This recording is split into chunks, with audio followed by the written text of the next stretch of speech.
We are now honored and privileged to welcome Honorable Karu Jayasuriya, the former Speaker of the Sri Lanka, to deliver the valedictory address.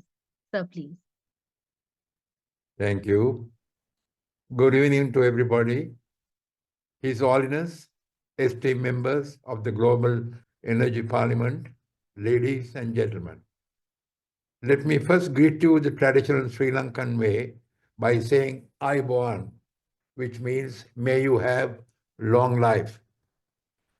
To me, it's an honor to address you on the profound topic, the science of thought, using thought for a more humane world. Thought is the foundation of human progress and the driving force behind every idea, action, and transformation.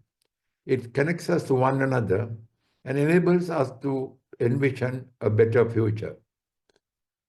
Albert Einstein once said, I quote, "The world as we have created, it is a process of our thinking.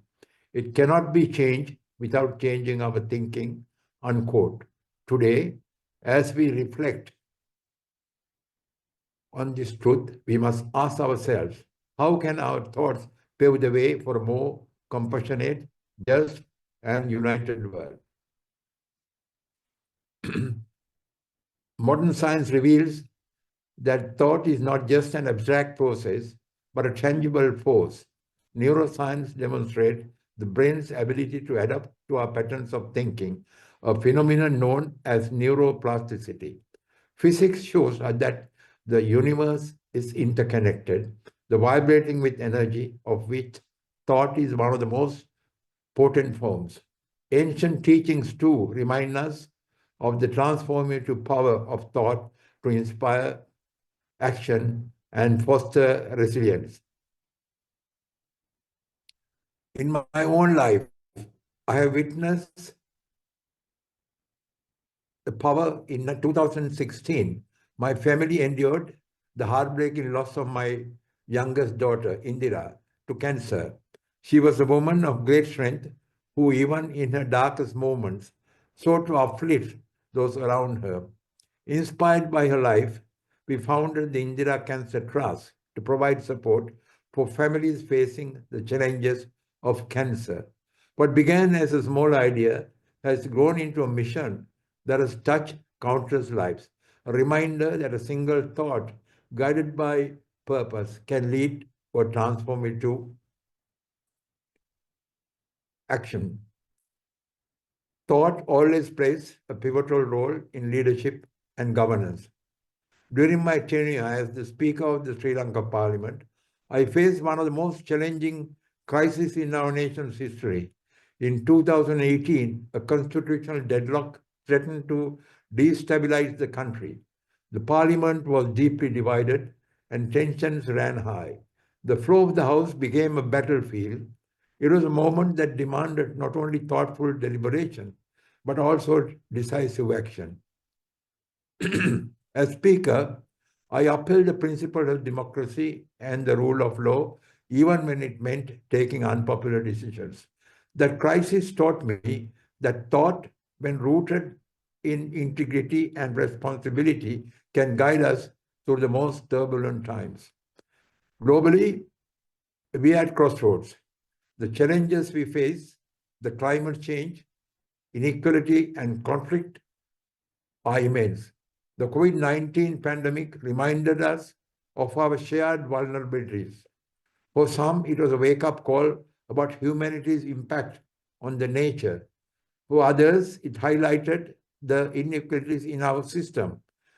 Climate change continues to disproportionately affect the poorest communities in Asia and beyond, yet global action remains insufficient.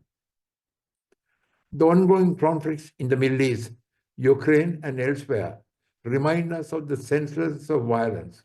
How many innocent lives must be lost before we realize that race, religion, and borders are constructs that should unite us and not divide us? As I reflect on these tragedies, I am reminded of the simple truth. Our race, religion, or nationality is an accident of birth, but our shared humanity is our greatest strength. Sri Lanka offers a powerful example of the shared humanity.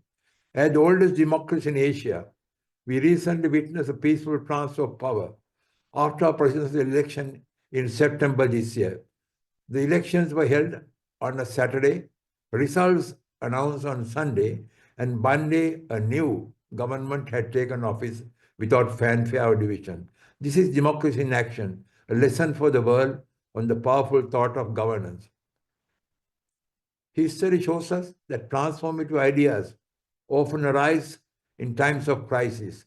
Mahatma Gandhi's philosophy of nonviolence, for instance, was rooted in a deep understanding of thought's ability to inspire change. He once said, I quote, "You may never know what results come of your action, but if you do nothing, there will be no result," unquote. These words resonate today, reminding us that our actions, however small, can create ripples of change. As I stand before you, His Holiness, esteemed members of the Global Energy Parliament, ladies and gentlemen, I urge you to reflect on the immense potential of your thoughts. What kind of future do we envision? What steps will you take to bring that vision to life? The answers lie within each of us. The future is not something that happens to us. It is something we create, thought by thought, decision by decision. Let us commit to thinking with clarity, acting with courage, and living with compassion. Together, we can create a world where justice, understanding, and opportunity prevail. That is our dream, and that is our prayer. Once again, let me thank you for the courtesy of your attention. I wish you a pleasant evening. Namaste. Thank you, sir, for your inspiring words.